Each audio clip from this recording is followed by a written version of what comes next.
মন্দিরটা কিন্তু ব্রহ্মপুত্র নদীর মাঝখানে অবস্থিত, ঠিক আছে। আমরা অনেক দূর থেকে আইছি বন্ধুরা, অনেক জাগ্রত একটা মন্দির, তোমরা দেহ আর দর্শন নাও। শিব মন্দিরে উঠোন আগে সে আরেকটা মন্দির পেয়েছি, ঠিক আছে। প্রথম তো পেয়েছি এখানে যে রয়েছে হনুমানজি, কোন ফেলে আমার একদম দেখি কোন ঠাকুর, এটাও মহাদেব শিব শম্ভু, জয় শিব শম্ভু, জয় ভোলেনাথ। এটা শিব মন্দির, ওখানে ঢুকুম মেন শিব মন্দিরে, ঠিক আছে। এখানে লাইন আছে, ওই তো লাইন, আমরা তো বুক দিতাম না, এমনি ঢুকুম, খেতে প্রচুর বড় লাইন।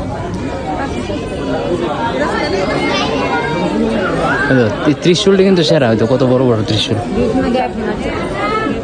আমরা প্রচণ্ড ভিড় ভক্তদের, ঠিক আছে। তো আমি ডাইরেক্ট ঢুকতেছি, কারণ আমি ঢুকতে পারুম দিকে ঢুকতেছি। আর ঢুককে সেটি প্রথম যে ঠাকুরের দর্শনটা করুম, এটি হচ্ছে আমাদের বাসুদেবজি, ঠিক আছে। সবাই একটু প্রণাম নাও, দর্শন নিয়ে যাও। তারপরে কিন্তু আইপুর আমরা পাতালের মধ্যে সবাই কর, পাতালের মধ্যে তোমরা দেখতে পারতেছো বাবা শিবের মন্দির, হ্যাঁ, অবস্থিত শিবলিঙ্গ, অনেক কিছু আছে এখানে, তোমরা দেখতে পারতেছো।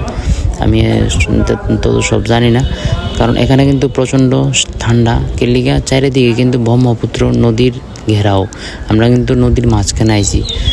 আর একটা কিন্তু মন্দিরটা গুয়াহাটিতে অবস্থিত। আমি যেটা শোনা কথা শুনছি যে এটা এই মন্দিরটা মা কামাখ্যা মার শ্বশুর বাড়ি, তো এটা ঠিক আমি জানি না, আমি সবার থেকে শুনছি। আর তোমরা যদি জানি না তো অবশ্যই কমেন্টে জানাও এটা কি কামাখ্যা মার শ্বশুর বাড়ি কিনা। আর সবাই একটু প্রণাম নিও, শিবলিঙ্গটা দেখো কত সুন্দর। আর এখানে কিন্তু জাগ্রত একটা মন্দির, অনেক দূর থেকে ভক্তরা আয়ে। আর আমি এদিকে আইফোর না অনেকটা জায়গা আমি দেখাইছি, প্রচন্ড ভিড়, অনেক অন্ধকার, ভেতরে নিচে দিয়ে গেছি। মেন থেকে বাইরানোর সময় পাইছি অন্নপূর্ণা মারে, ঠিক আছে। অন্নপূর্ণা দেবী মারে, একটু দর্শন করে তোমরা লাস্ট